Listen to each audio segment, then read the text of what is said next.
Hello tout le monde, c'est Rudy. Et oui, les iPhone 12 sont officiels, ils ont été annoncés. Et je vais vous faire mon petit retour dans cette vidéo, un peu en retard. Je l'admets, mais mieux vaut tard que jamais. Alors, ces iPhone 12 proposent quelques petites choses différentes face au précédent iPhone 11. Mais il y a également cet aspect, pas de frustration, mais de choses inchangées, notamment sur le design. Et je vais clairement vous dire, le produit qui m'a surpris, et c'est celui que j'attendais vraiment durant cette annonce, c'est l'iPhone 12 mini. Avec l'iPhone SE 2020, le smartphone compact a encore sa place sur ce marché. On trouvait du 5.8 pouces et maintenant du 5.4, donc un smartphone sans bordure, utilisable à une seule main. Par contre, l'encoche n'est pas réduite, c'est un peu dommage. Bon bref, 4 nouveaux iPhones, nouveau design et surtout 5G, puisque ces iPhone 12 sont tous compatibles 5G. Enfin, Apple propose cette connectivité sur ses nouveaux iPhones. Et la chose que j'ai également appréciée lors de cette annonce, c'est qu'il y a un iPhone pour tous les goûts, du plus petit au plus grand. Et en termes de taille, maintenant il y a du choix. Ce que j'ai apprécié sur le design, c'est cet aspect plat du cadre. C'est-à-dire qu'on retrouve la même chose que l'on avait sur un iPhone 4, 4S, 5, 5S, SE. Et ça, c'est une très bonne chose pour ma part, puisque visuellement, ça affine les bordures. On a donc l'impression qu'elles sont moins larges, et c'est surtout en main. L'aspect plat permettra d'avoir une meilleure ergonomie, et ces bords plats apporteront également une meilleure prise en main. Et ça, c'est vraiment top, surtout lorsque le smartphone est grand. Quelques millimètres en moins, ça se prend. On a parlé du flight design. Le cadre de l'iPhone 12 Pro et 12 Pro Max sera en acier inoxydable, comme les précédents iPhones. Ça rendra même un effet un peu glossy, un peu brillant, qui s'adaptera bien avec le verre. Après, ce sera vraiment à voir lorsque je l'aurai en main. Aussi, la conception de l'iPhone permet d'avoir une bonne optimisation. Parce qu'Apple met toujours en avant l'aspect écologique et recyclage des matériaux. Et la conception de l'iPhone 12 est 11% plus fine, 16% plus légère et 15% plus petite. Apple a vraiment travaillé notamment avec ce bord plat, un smartphone bien plus optimisé que les précédents. Apple ne s'est pas attardé lors de son annonce sur les iPhone Pro. Pourquoi? Tout simplement parce qu'il n'y a pas énormément d'innovation, si ce n'est le design, le capteur LiDAR, mais également les améliorations logicielles, notamment pour le mode nuit dont on reviendra tout à l'heure. Le port étendard de cette année, comme le XR, comme le 11, c'est l'iPhone 12 et le 12 mini. Globalement, l'iPhone 12 fait de l'ombre à l'iPhone 12 Pro.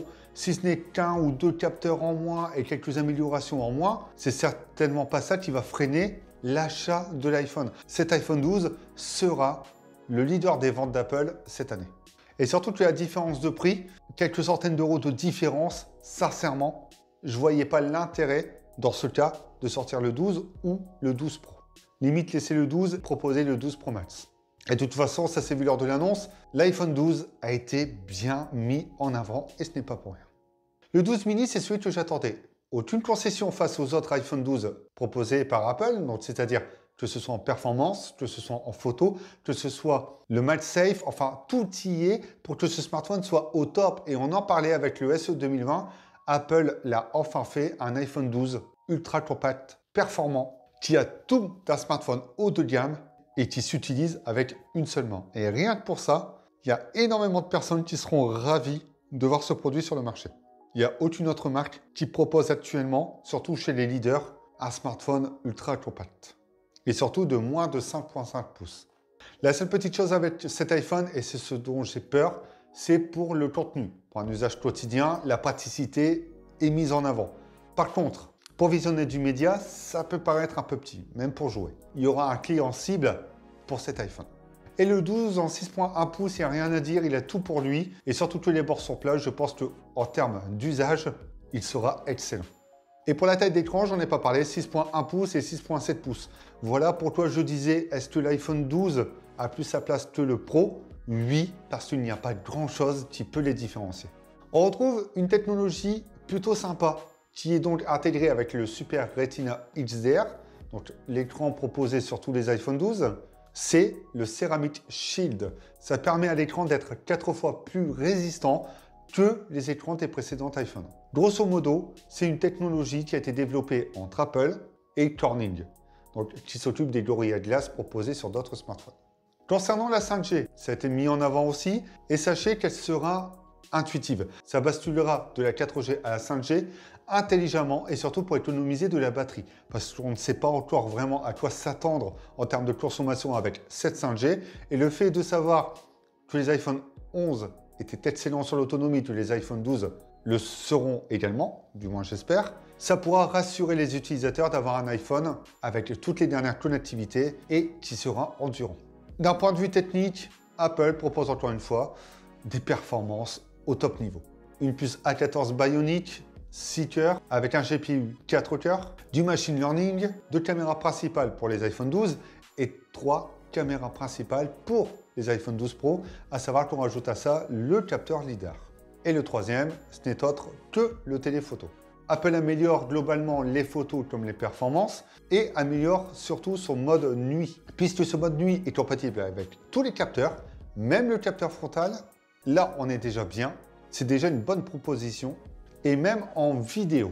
À savoir qu'il y a un mode time-lapse de nuit qui permettra donc de faire des time-lapse, comme son nom l'indique, de nuit. Ça peut être sympa pour ceux qui aiment prendre le ciel étoilé en photo et qui veulent obtenir le meilleur de leurs clichés.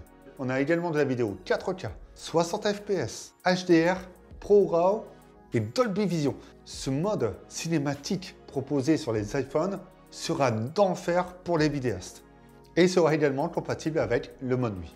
Je parle très rapidement du capteur LiDAR. Le capteur LiDAR permet de faire beaucoup de choses. Ça peut améliorer la photo portrait, ça peut aussi aider pour la réalité augmentée, mais surtout, ça permet d'avoir un autofocus. Et Apple a bien précisé qu'il sera 6 fois plus rapide que sur les précédents iPhones. On a une mise au point et un effet bokeh beaucoup plus réaliste et beaucoup plus travaillé. Apple montre encore une fois son savoir-faire, hormis les prix, puisqu'on débute à 809 € pour l'iPhone 12 mini, 909 € pour l'iPhone 12. Ces deux modèles commencent à 64 Go, c'est vraiment dommage. 128, ça aurait été mieux, surtout pour le prix auquel il est proposé. Et on retrouve les modèles minimum 128 Go sur les 12 Pro et 12 Pro Max à partir de 1259. Donc les modèles vont jusqu'à un peu plus de 1600 €. Ça fait un peu cher, j'avoue. J'aimerais juste savoir ce que vous pensez de ces iPhone 12 et pour ça, n'hésitez pas à laisser un commentaire, à chaud, à froid, enfin comme vous souhaitez. Vous êtes libre de dire tout ce que vous pensez. Et nous, eh bien, on se retrouve bientôt pour d'autres vidéos.